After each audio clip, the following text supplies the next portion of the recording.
This episode of Lex Out Loud is brought to you by my patrons, readers, and listeners. If you'd like to learn how to support this podcast, visit lexstarwalker.com/support.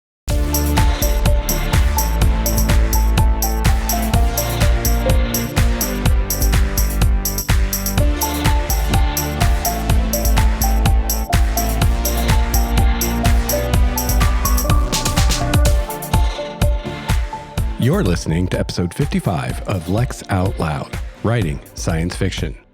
I'm your host, Lex Starwalker. This show is a chronicle of my journey as a science fiction novelist.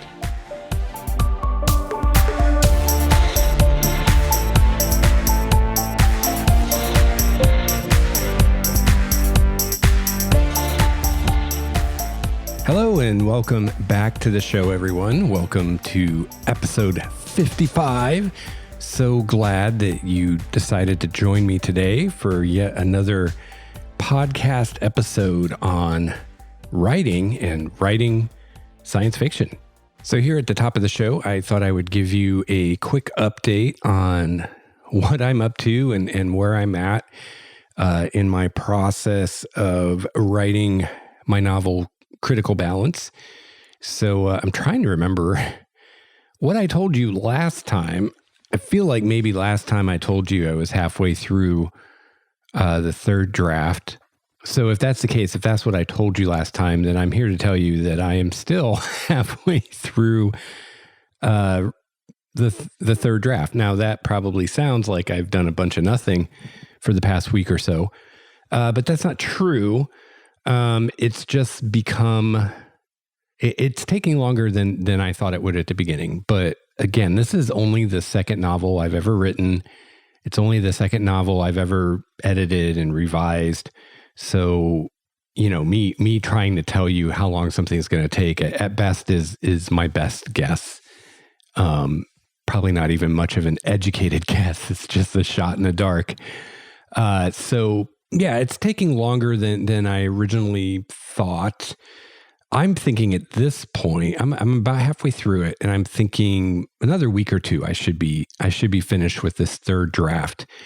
So, you know, again, kind of where I'm at and what's going on is I finished the first draft just after Thanksgiving last year, and took some time off, took about 6 weeks off, and then I did my first revision, the second draft. And at that point, I decided to send it to some alpha readers. I originally thought I would do, 3 or 4 drafts before I sent it to alpha readers. But after I did the second draft, I thought it was as good as I could make it at that point. I did have a few things that I thought needed to be addressed. But I was at a point in the process where I really wanted to hear what some other people thought before I did too much more with it. You don't want to fix things that actually aren't broken and end up, making it worse or making it just not as good as it originally was. So, that first edit, I took care of obvious stuff like typos and misspellings and incorrect punctuation, stuff like that. I had a lot of redundancies like I talked about in the show. I got rid of a lot of those. So after doing that, I felt pretty good about it. So I sent it off to a couple alpha readers and very quickly got feedback from one alpha reader, which I talked about. I think it was episode 53, the episode called Moving On. I talked quite a bit about the alpha feedback I got and how great it was.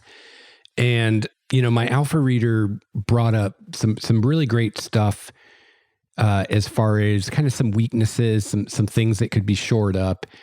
And, I kind of right away, for the most part, knew how I wanted to address that and what I wanted to do. And I was really excited about making those changes because I could really see how they would greatly improve the story.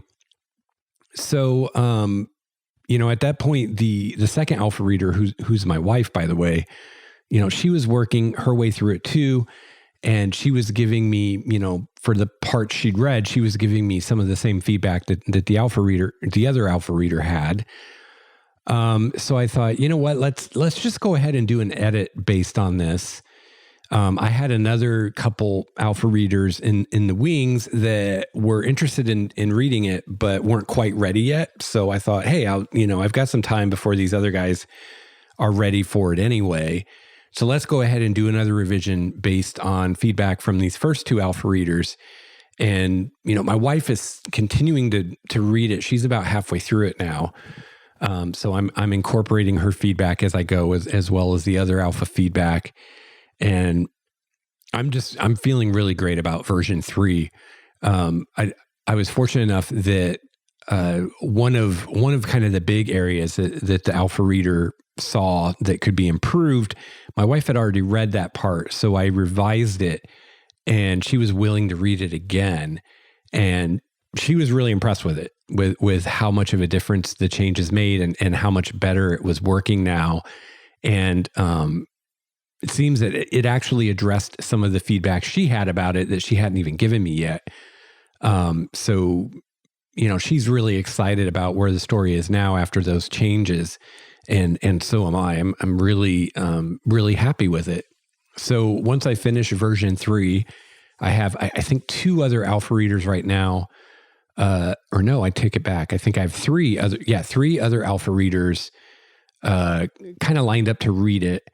So I will send them version 3, wait to get their feedback, and then if necessary, do another revision. So that will be version 4. And then that will, I think, be the one that I send out to beta readers.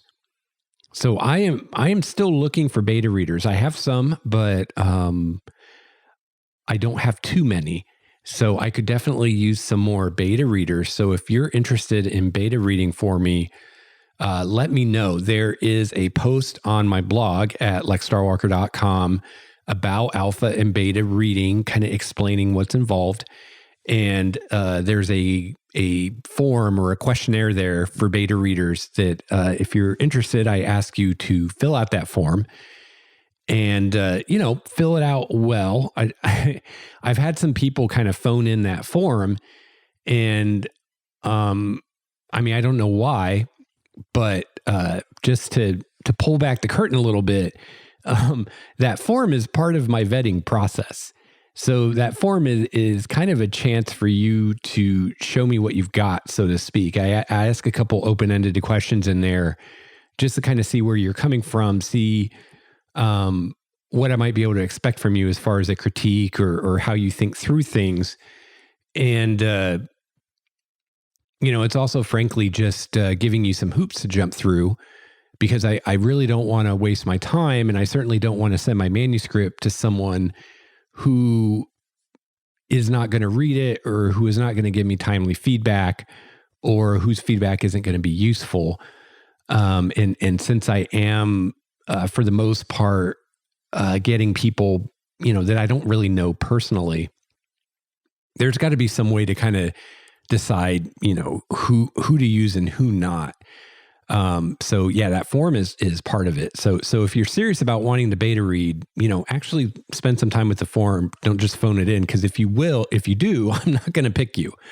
Cause I've already had some people fill out the form who just didn't even really try to answer the questions. And yeah, they're not going to beta read for me, because, if they can't be bothered to answer this very quick little form, then I doubt they're going to be much better at providing feedback on an entire novel. And, I'm sending this thing out to people, it hasn't been published. So there's some trust involved and a little bit of risk on my side of it. So, I want people that I think I can trust, and I want people that are going to be worth the effort on my part to do this and actually give me something useful. So if that's you, then please fill out the form. I'd love to hear from you. I'd love to get some more beta readers. I think I have a couple beta readers from other countries, which is awesome. When it comes to beta readers, I want as wide a spread as I can as far as, the types of people. So, the more the merrier when it comes to beta readers. And as far as, what's required to be a beta reader, you don't have to be a writer or an editor or anything like that. You just need to be someone who enjoys reading sci-fi, and can read a book and give some feedback on it, as far as not just if you liked it or not, but what specifically about it you liked or didn't like, or anything you found confusing, things like that. So that's what I'm looking for. And again, there's a lot more information about it in that blog post. I also did an episode of this show about alpha and beta readers, and what those terms mean to me, and how I use them. So you can check that out too if you're not exactly sure what a beta reader is. So yeah, I'm working on the edit. I'm literally halfway through the book at this point. I did one of the reasons this is taking longer than I initially thought is I did end up making a change. I don't know, maybe about a third of the way through the book that is having a ripple effect and is requiring me to go through every chapter after that and look for anything that has been impacted by that change.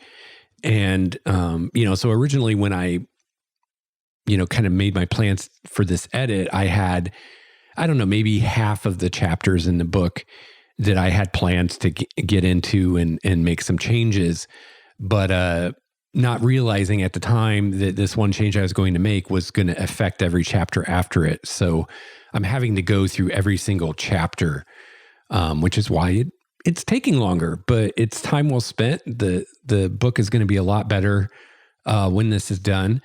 And I'm really excited for the rest of the alphas to read it and see what they think. And I'm really excited for the betas to read it and see what they think. So hopefully you enjoyed last week's episode where I got on the soapbox a bit. I didn't hear from anyone complaining about it. So hopefully no one was too bothered by me getting preachy a little bit last week. And last week I was talking about commercial fiction and why I don't think commercial fiction is anything less than literary fiction, and why I don't think it should be treated as a dirty word like it sometimes is. I think actually this is the kind of topic that's good for this show, because it's more of an opinion thing. It's more of a philosophy and an approach thing, and it's not getting into the nitty gritty of the craft of writing itself, because when it comes to that, I'm probably not the best person to talk to you about that. There are, writers who actually have been published and have numerous New York Times bestsellers and whatnot, who can and do talk about the craft of writing. And that's, who you should go to for that kind of thing. But when it comes to more kind of philosophical things, I'm in my 40s. I've been on this planet a while, so I'm as qualified as anyone else my age or older to talk about such things. So we're going to kind of do a similar thing today. So I guess I'm getting on the soapbox again. And today I want to talk about the balance between self-confidence and humility, because I believe that these are both two virtues or traits that are very important to us as writers, and we need both of them, and we need them in balance. And there are unfortunately very many examples out there of people who do not have these things in balance, and at best they might risk making a bit of a fool of themselves on social media. At worst, they may actually risk alienating agents, editors, and publishers by the things that they say and they do. And, I see people make these kinds of mistakes all the time online. I see people say or post things on Twitter all the time that just leave me scratching my head and wondering what on earth they're thinking. Now, you don't know, and this is the problem with social media, you don't know when someone says they're a writer what that means, because not everyone who says they're a writer means the same thing by that. there are a lot of what I sometimes call wannabe writers. And I think I use that term or will use that term quite a bit today. And it's not necessarily a derogatory term. It kind of depends what the person is trying to do, whether or not you would see that as a derogatory term to say they're a wannabe writer. But to me, what I mean by that is someone who says that they're a writer or says that they want to be a writer, but they're not actually walking the walk. They're talking the talk maybe, but they're not walking the walk. They're not actually doing the work. That's what I mean when I say a wannabe writer. I'm not talking about someone who is seriously working at becoming a published author. Those people are writers. They're not wannabe writers. Like me, for instance, I am a writer. I'm not a wannabe writer. I'm not an aspiring writer. I am a writer because I write every day. I've written 2 novels. I'm getting started on my 3rd. I am a writer. I've already proven that. A wannabe writer, at least as I use the term, is someone who has not done that or is not doing that. I mean, maybe they wrote something, maybe they wrote a novel years ago, but as of today, right now, they're not doing it. And it's crazy because, as part of this journey, and I don't know if I've really talked about this on the show before, but as part of this journey, I thought it would be smart and wise to connect with other writers as much as possible, to connect with writers who have made it, who are successful, to learn from, of course, and also to connect with writers who are kind of at my level or at my stage in the journey, who are, attempting to get published at this time, because we can learn from one another and support one another and things like that. And then also, to connect with some writers who aren't as far along as I am, in the hopes of maybe helping them along. And it all seemed like great stuff, like good things to do, right? But I found over the past, year or 2, that a lot of the people that are on Twitter or Facebook or wherever online who say they are writers really aren't. They're these wannabe writers who, for whatever reason, they think writing is cool, or it's a community they want to be a part of. Or it's something that they think they want to do, or they say they want to do, but they don't actually do it. They don't actually write every day or ever. They talk about writing a lot. They're always on Twitter a lot, but they're not actually writing. They're not actually producing anything. They're not actually going anywhere. And it seems lately that there are more of those people than people like me who are actually serious about it and are actually doing the work. And the problem is when you confuse the two and you think you're dealing with a serious writer and you're dealing with one of these wannabes who kind of end up being a waste of your time, because so much of writing comes from experience. And, someone who doesn't actually do it, maybe they read a lot of books on writing or they listen to podcasts about writing or whatever, but they don't actually write themselves. They can fool you for a while and they sound like they know what they're talking about, but they really don't, because they're just regurgitating what they're hearing other people say. They don't have any actual experience that they're drawing from. So they don't really know what they're talking about. They're just repeating what other people have said. And you'd be better off going to whoever said the thing originally and listen to them talk about it, because that person does know what they're talking about because they actually do the work.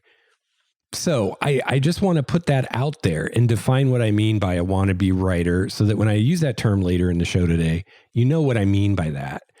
And also to keep in mind that, when we're looking at someone online and what they say, we don't necessarily know what kind of writer they are. Are they for real or are they not? Are they doing the work or are they not? And you can't just go by what people say. Some people lie, of course, but some people just aren't very honest with themselves. And it's not so much that they're trying to lie to you or trying to fool you, but they're fooling themselves. And they're kind of buying into their own bullshit. And so, yeah, you have to be careful, and you have to always ask, where is this information coming from? I did an episode on the show about research and checking your sources. And, always thinking about where is this information coming from? Does this person know what they're talking about? So check that out for more on that. So like I said, saying someone is a wannabe writer isn't necessarily an insult or isn't necessarily a derogatory thing. It depends on what they're trying to do and how honest they are with you and with themselves about what they're actually doing. For someone to enjoy writers and conversations about writing and thinking about writing, and they like, watching YouTube videos about it and listening to podcasts about it and reading blogs about it and participating in communities about it, but they never actually write. I mean, that's fine. There's nothing wrong with that. They're not hurting anyone, and that's fine if that's what they want to do and that's what makes them happy. When wannabe writer becomes more of a derogatory thing is when they're fooling themselves or trying to fool you into thinking they're for real when they're not, because that can cause confusion and some misinformation to get spread around. But yeah, that's kind of their deal. That's their problem to work through. All I'm concerned about is, when I'm talking to someone online or I'm reading something someone has said, figuring out for myself, is this person for real or are they full of shit, basically? So I have seen a lot of these wannabe writers or just aspiring writers, people who actually do want to be writers and are willing to do the work or even are doing the work, make a lot of the same, what I consider to be fatal mistakes online, places like Twitter, Facebook, on their blog, on their website, YouTube, wherever.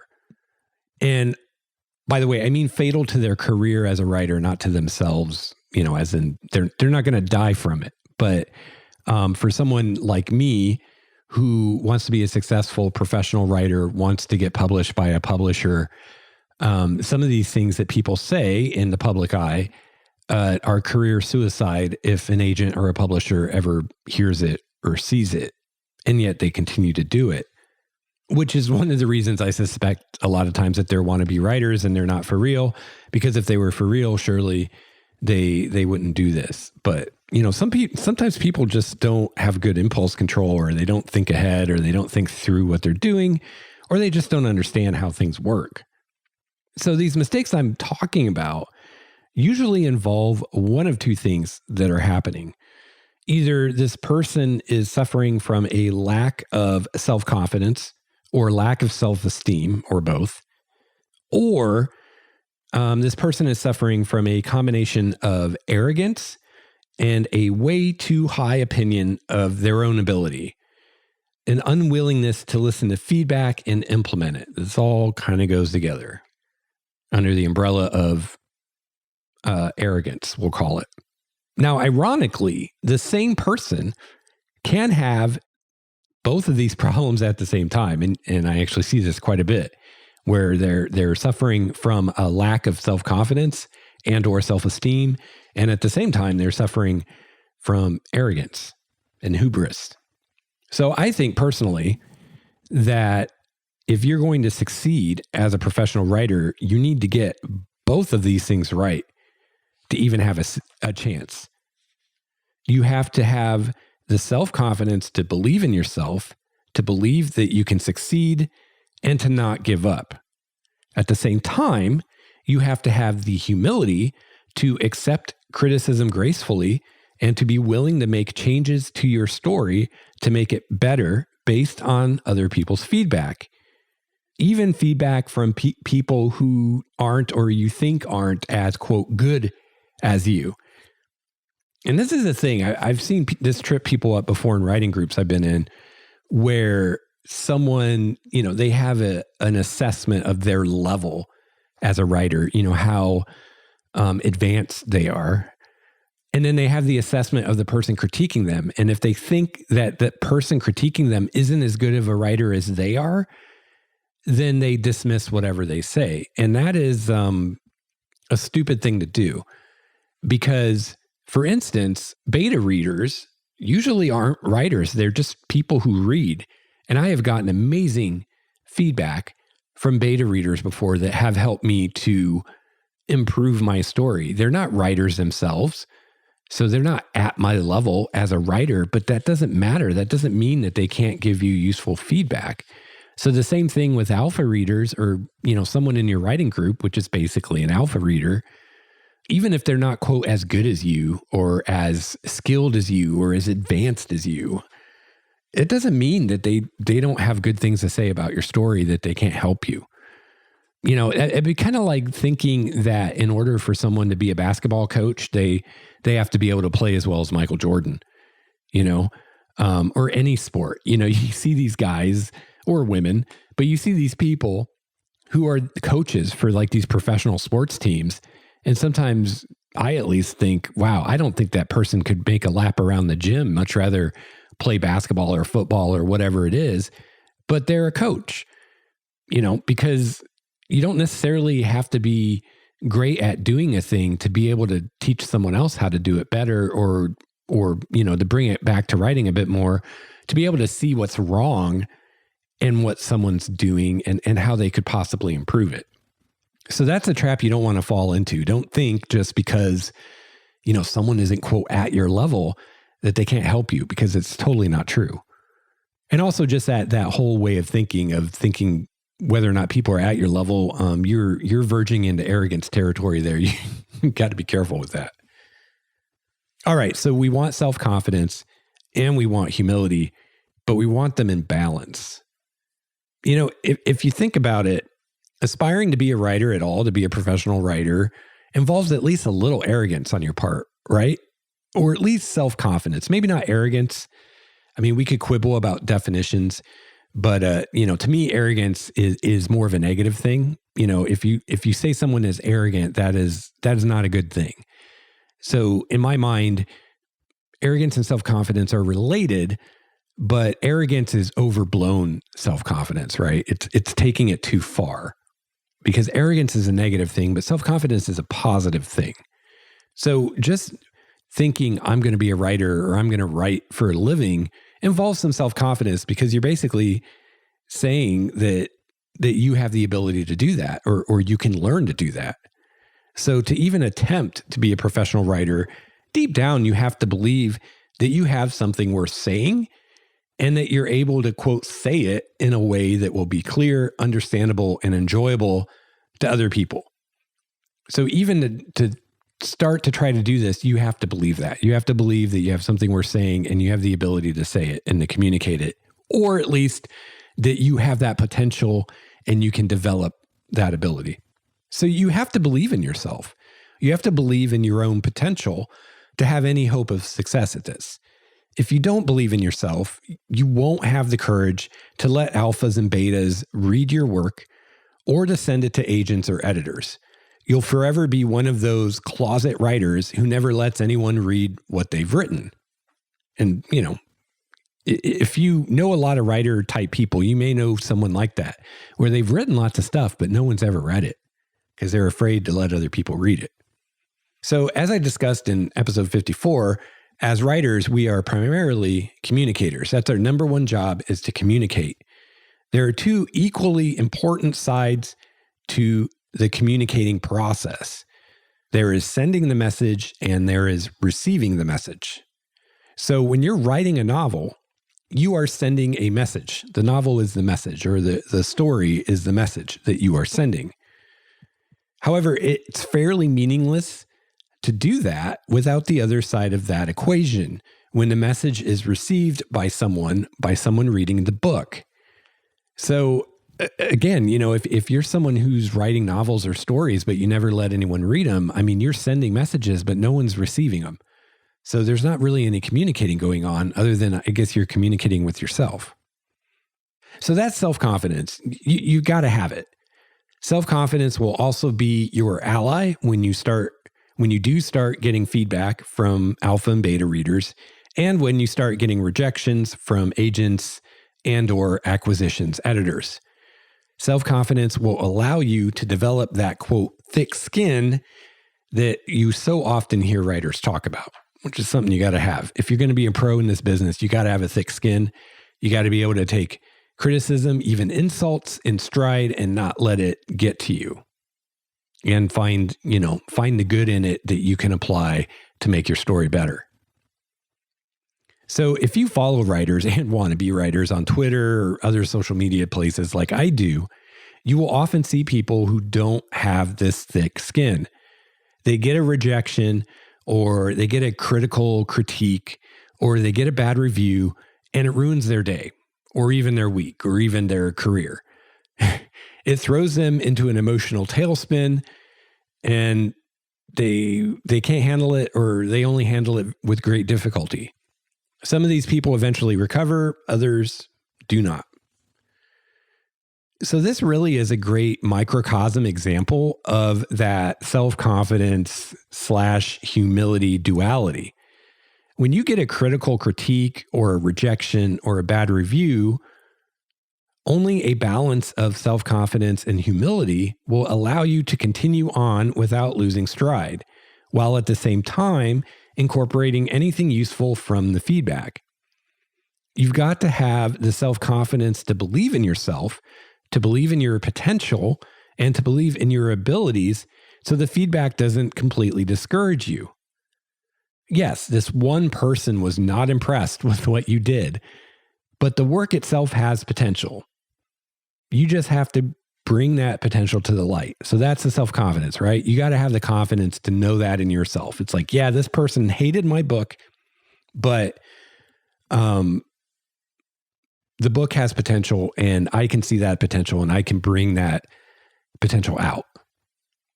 At the same time, you also have to have the humility to consider the flaws in your work, to consider that the person giving you that feedback has a good point, even if they're being an asshole about it. If you can't see the flaws in your work, you have no hope of correcting them and improving the story. So as a writer, you've got to believe in yourself. You've got to have self-confidence to develop that thick skin we all need. Oh, and by the way, the needing the thick skin does not end once you get a publisher. A lot of people seem to think that, you got to have a thick skin to deal with the rejections from agents and editors. But once you get a publisher, you're gold. You don't have to worry about that anymore. Well, that's not the case. You're still going to have bad reviews that you're going to have to deal with in the future. Sure, you can try to avoid reading or hearing the bad reviews, and I know some writers do that, but then you miss the opportunity to learn from them. And it's probably impossible to avoid them entirely, right? Even if you do everything you can to not read any bad reviews, there's always going to be ones that get through that you end up hearing or seeing anyway. I mean, what do you do when someone comes up to you face to face to tell you what they didn't like about your book, right?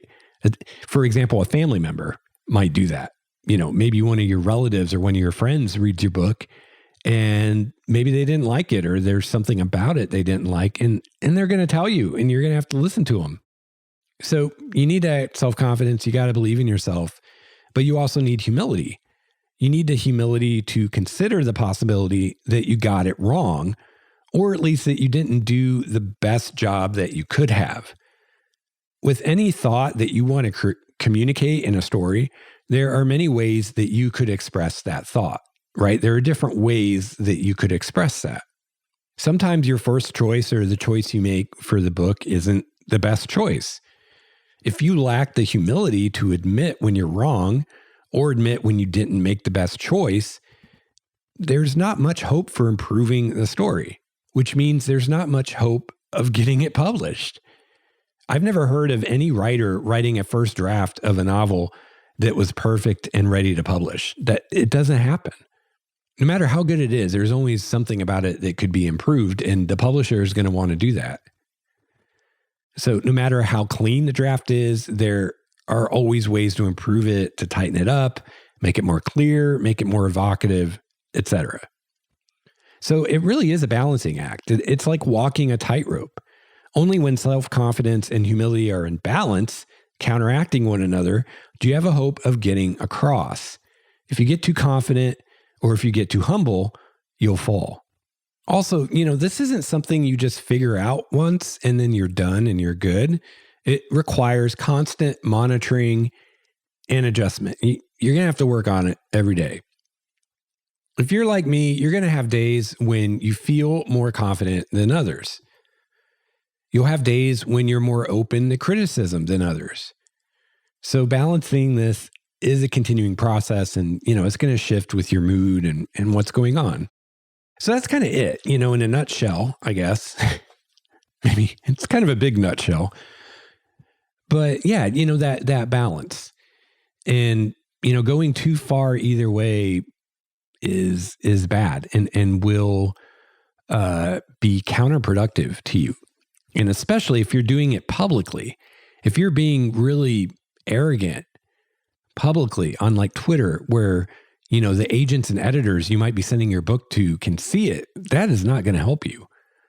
In the same way, if you're being too, I don't know what the word is. If you're displaying too much lack of confidence publicly, where, an editor, an agent you're going to send your book to is going to see it, that's not going to help you either.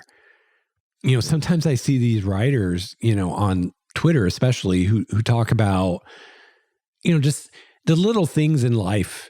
I don't know, their car breaks down or their dog is sick or something. I don't know. And how, they'll go on and on about how it just derails their whole writing process and blah, blah, blah, blah, blah. It's like, what are you doing? You're basically telling potential editors or agents or publishers who might maybe want to work with you in the future. You're telling them, hey, look, if life throws any kind of a curveball my way, I can't handle it. I'm going to be a basket case. I'm not going to produce. And, I'm going to be one of those writers on your payroll who, man, let's hope nothing goes wrong in their life before this book is done, or who knows when we'll get it or if we'll ever get it. Part of being a professional is showing up every day and doing the work no matter what. No matter if your dog's sick, no matter if your car broke down, no matter if, I don't know, whatever thing happened in your life that made you unhappy. You have to be able to still do the work if you're going to be a professional. Just the other day on Twitter, someone, asked, people love to ask these questions on Twitter, and it's a hack to get interactions. And I don't think any of this really helps you, but some people are really good at asking some writing related question that'll get hundreds and hundreds of responses. But I saw one the other day that someone asked, do you only write when you're inspired, or should you only write when you're inspired? And, it's kind of ridiculous, right? It's like, if you just write for fun, for kicks, for just your own enjoyment, and that's it, then sure, write when you're inspired and don't write when you don't feel like it. But if you want to be a professional, you have to write, period. It doesn't matter if you're inspired. It doesn't matter if you feel like it. It doesn't matter if you want to. You have to do it. That's what the professional part, a professional writer, means. So yeah, sometimes those questions mystify me, but I realize that it's just a hack. It's just a way to get engagement with people in the hopes that they'll follow them, and then in the hopes that they'll buy their book. And I don't think there's any evidence that one of those things leads to the other. But a lot of people seem to spend a lot of their time on that instead of writing. All right, so at the end here, before I wrap this up, I want to circle back to something I mentioned earlier, and that's writers who don't read or listen to reviews of their work in the fear of seeing a negative review, a quote negative review, or a quote bad review. I've heard a lot of writers who just won't read bad reviews. So they'll go on Amazon and they'll read the 5-star reviews for their book, or they might read the 4-star reviews, but they don't read the 1 stars. They don't read the 2 stars. Maybe they read the 3 stars. I don't know. But then there are also writers who just won't read reviews at all. They won't read any reviews. Their skin is so thin, I guess. So there's a lot of this out there, at least, if people are doing what they're saying they're doing, there's a lot of this out there. And this isn't just wannabe writers either, or this isn't just aspiring authors either. this is people who have been published, who have New York Times bestsellers that'll go on the record and say, oh, I never read reviews, or I never read negative reviews. Personally, I think that's a very limiting approach and mindset. And yeah, it is not something that will serve you well if that's the way you're going to approach things. And it's too bad that so many people take this approach and think that there's no downside to it. They're like, oh, well, now if someone says something nasty about me or my book, I won't know. And, I won't have to deal with that. And this is awesome. I mean, sure, you can read some really awful and hateful 1-star reviews on Amazon or wherever, but so what? I mean, someone could say something hurtful or awful to you out on the street or on the bus or where, like, so what? They're just words. Get over it.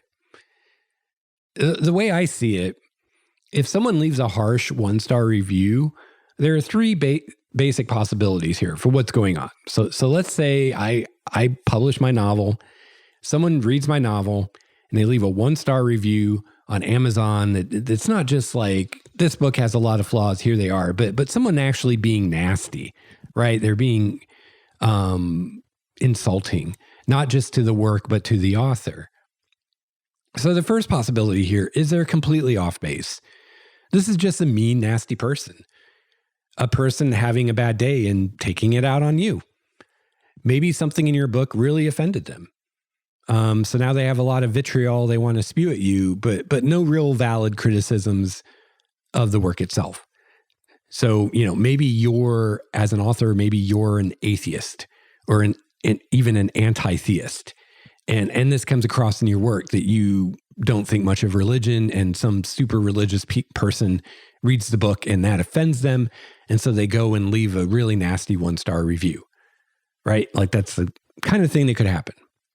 But there's nothing actually there. There's no valid criticism of the work itself. This person's just pissed off and wants you to know it. So yeah, you can't ignore this review because it's not going to teach you anything. At least it won't teach you anything about your story. It will probably teach you quite a bit about the person leaving the review. But how does it hurt you to read it? I mean, if it's totally off base, if there's nothing valid to it, then it doesn't matter. It's just one asshole's thoughts. Like, who cares? This is where that thick skin comes in. You just let it roll off you, water off a duck's back. This is a chance to thicken that skin or to keep it thick.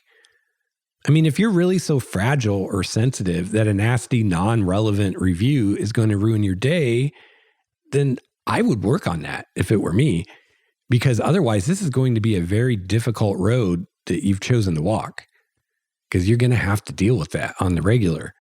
So that's the first possibility with this nasty review, is this person's just being nasty and there's no substance or nothing in that review that you can use in a constructive way, in which case you just dismiss it.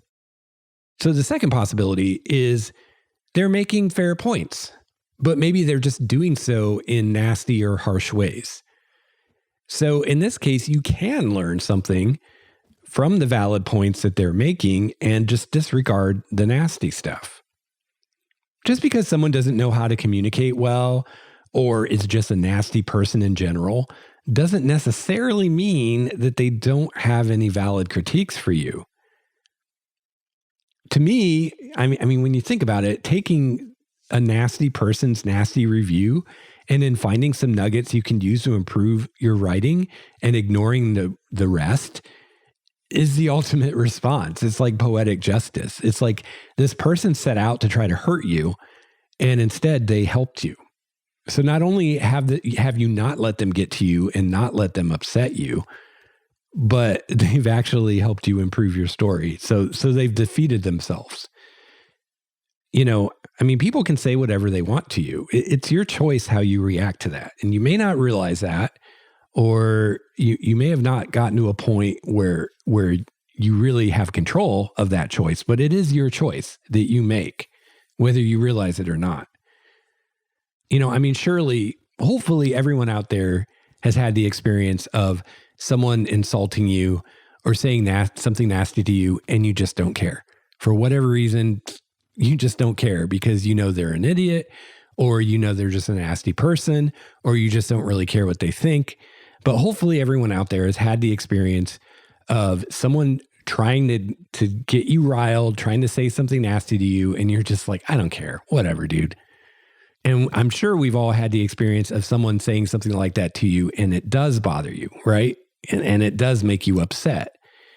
You know, the trick is to realize that the only difference between those two situations is you and your perception and how you choose to react to it. That's the only difference. Both situations are someone saying something nasty to you. It's up to you how you respond. All right, so that's the second possibility. They have some fair points that you can use, but they're just expressing that in a nasty way. And then the third possibility is some kind of combination of the first two. And what I mean here is that the person may not actually have any valid criticisms, and they may be being nasty in what they're saying. But in reading the review, maybe it makes you think of a weakness in your writing or a flaw that isn't actually what they're talking about, but somehow what they're talking about makes you think of it, makes you realize it, and you didn't before. In which case, again, you know, this is a win for you as a writer because you took this quote negative thing, and I'm saying quote negative because it's not really negative. It's not really negative or positive. You know, a review in my mind is neither negative nor positive. It's on me, right? It's how I choose to use that review that ends up being negative or positive as far as the impact on me and my work. Now, obviously, a 1-star review is negative in the sense that the person is saying, I didn't like this.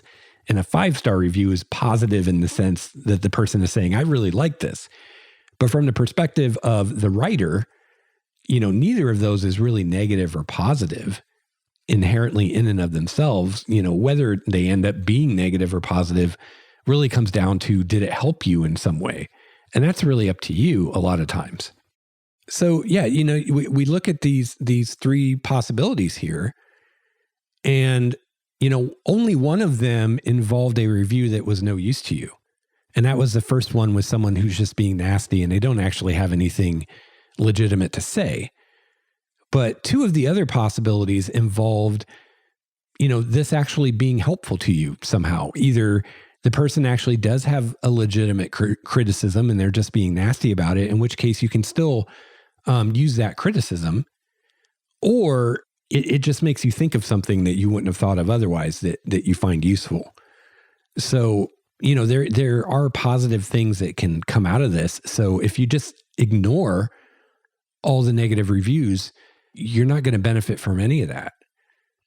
And also, I think part of that is an assumption that if someone leaves a 1-star review or a 2-star or whatever a given writer considers a negative review, that it is someone being nasty. And that isn't always the case. You know, sometimes people just have legitimate criticisms of things and they're not being nasty about it. They're being constructive. And those 1-star reviews can be extremely helpful. So I think part of the issue here is that some writers have very unrealistic expectations going into this. It's not realistic to expect that everyone is going to love your book. It's not going to happen. I don't care how great of a writer you are. I don't care how universal the appeal of your book is. There are going to be people that don't like it for whatever reason. And it's just not realistic to expect that everyone is going to love it.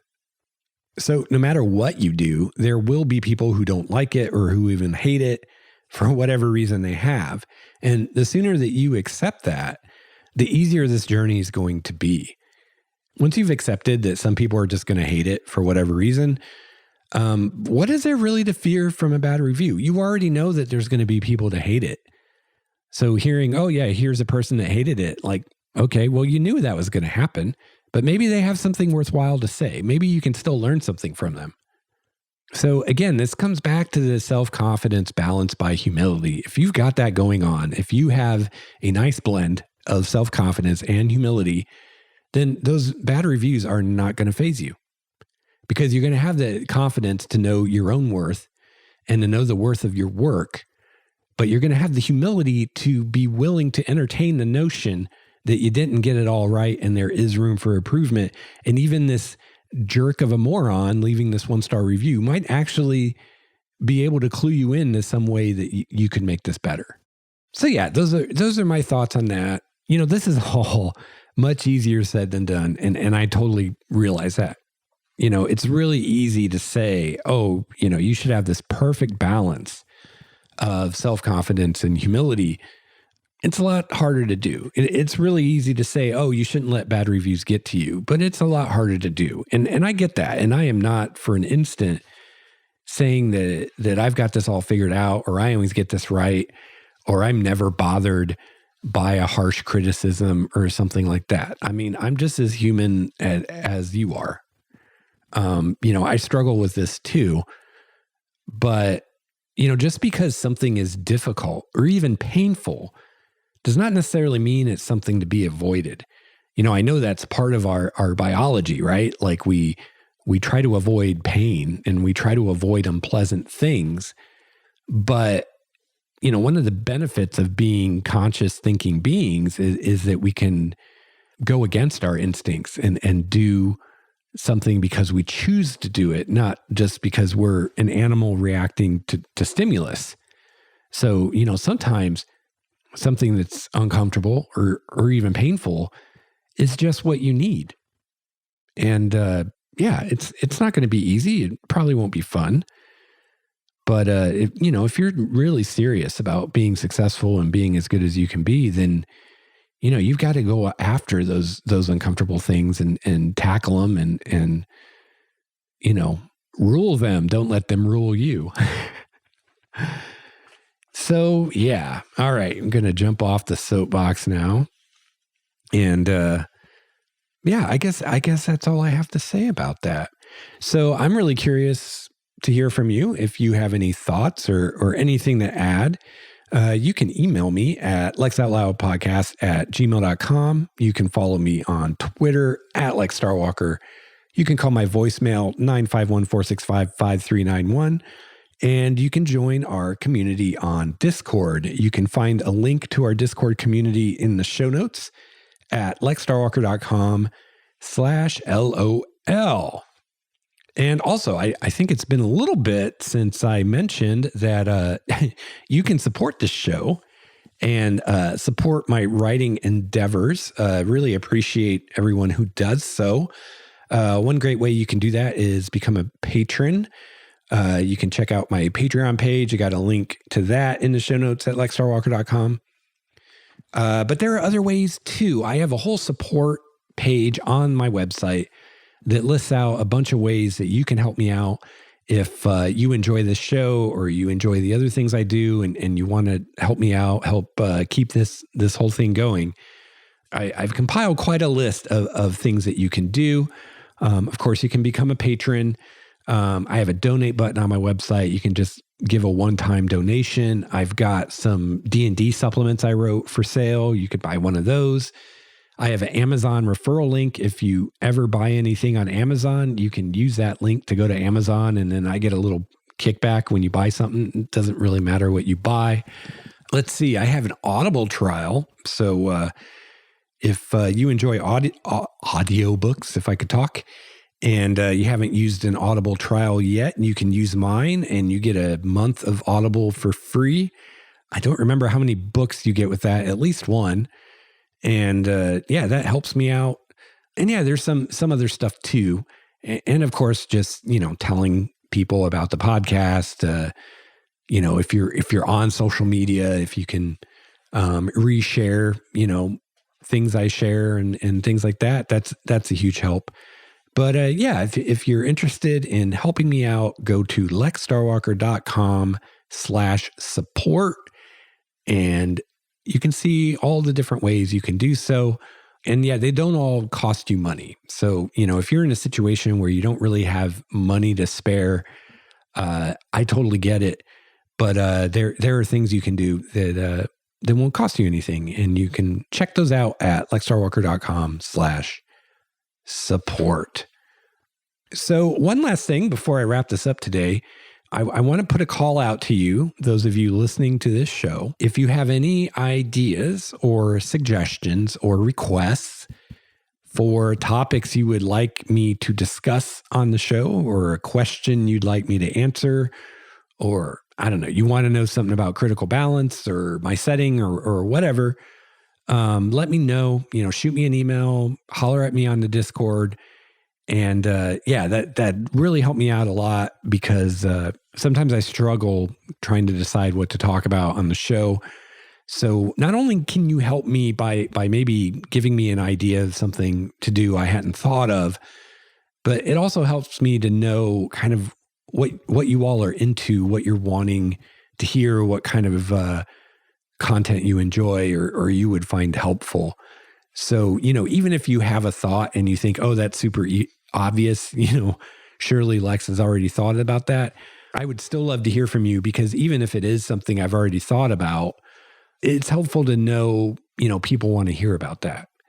So, maybe there's some obvious thing that people think I should talk about, and I get emails from 5 different people telling me they want to hear the same kind of thing, then I know that, hey, this is something that I can do more of, because it seems like at least some people out there want to hear that.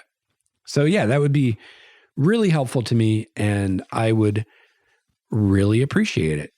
So yeah, that's going to wrap it up for me for this episode.